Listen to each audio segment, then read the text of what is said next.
hear you in the background whenever I phone, telling your brothers to say you're gone. Put your sister on the phone. Yo, it's Viktor. I knew you was in around, playing all innocent, hoeing since the foundation. Don't make me have to pound this 10 crown facing and risk being jammed up like traffic inbound from spacing. There's been a place for you in my heart since we first met. A teenage love that didn't feel no hurt yet. My boys warned me you was poison like BBD first cassette. And still I put my chips on the worst bet. And I was like, I didn't hear his vocals yet. And then the first song that I heard from him was Fancy Clown. I was just going through like a lot of like shit in my relationship. And it was like really rocky. And that was the only song that I felt like was like on point. That was like 2014, 2015. And I remember my mom banging on the fucking door, turn that shit down.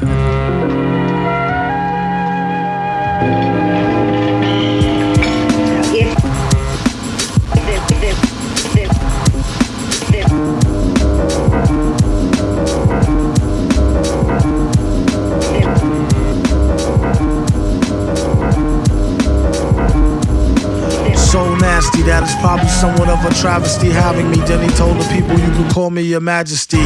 Keep your battery charged, he know it won't stick, yo. And it's not his fault you kick slow. Should've let your trick hold your sick glow. Plus nobody couldn't do nothing once he let the brick go. And you know I know that's a bunch of snow. The beat is so butter.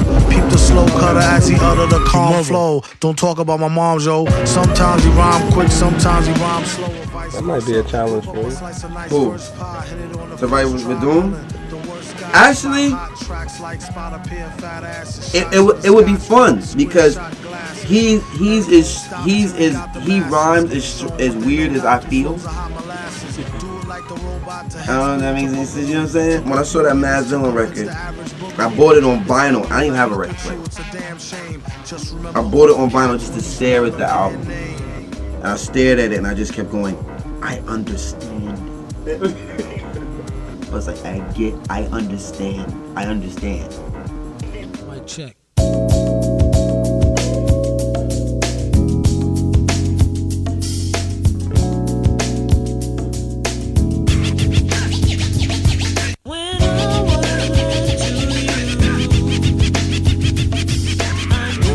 Album dropped, toured with Eminem and seen Doom just now. I can't even say anything right now. I'm gonna sit with this for a while. He said T-Boogie in them. Dog, he called you T-Boogie. Back in the days, people used to send me CDs, and I had one CD called Metal Fingers. So I didn't know who Metal Fingers was. But then when my manager looked and found out who Metal Finger was, it was MF Doom. You know what I mean? That's how come he got on the Fish Scale album. Because I was like, oh, who's this guy Metal Fingers? I like some of these beats up here. So then when I met him, he was the same guy from KMD, yeah, doing Peach Fuzz and all that stuff like that. So that was him. I didn't know that was him. So it was like, oh shit. You know what I mean? So we kind of vibed it out and it was cool. And then he wanted to do more stuff. You know what I mean? I looked up to MF Doom in particular a lot because his come up was kind of strange, you know? He kind of was in the industry and then he left the industry because of tragedy and then he came back almost like on some revenge shit or something. I don't know. It's kind of like he's like the anti-hero to me. I was just going to tell you that I know what you were thinking about Mike Flynn today. It was the old MF Doom line. Snitches telling all their business, sitting in court and being their own star witness. Hey bro, stop playing the MF Doom. You scaring all the kids. No, you ain't. No, my ladies like the Doom. You know what I'm saying? They like the villain. It's what you would think. Everything about that dude, just like the whole like mysterious thing. Yeah, the whole mask thing. All right, it's a time in hip hop where things, from my point of view, started going more to what things look like opposed to what things sound like. You know what I mean?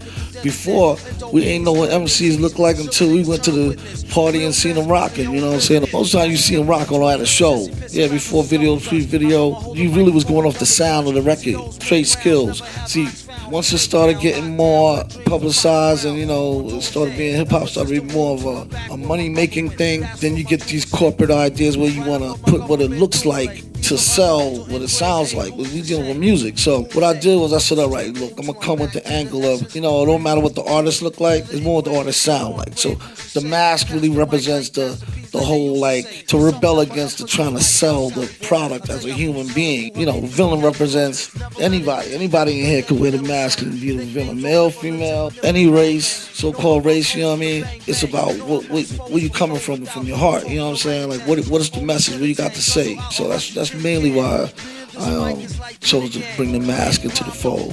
Listen, you, it's like me holding up the line at the kissing booth. Don't hit that clicker. We'll be right back. Don't hit that. Yo.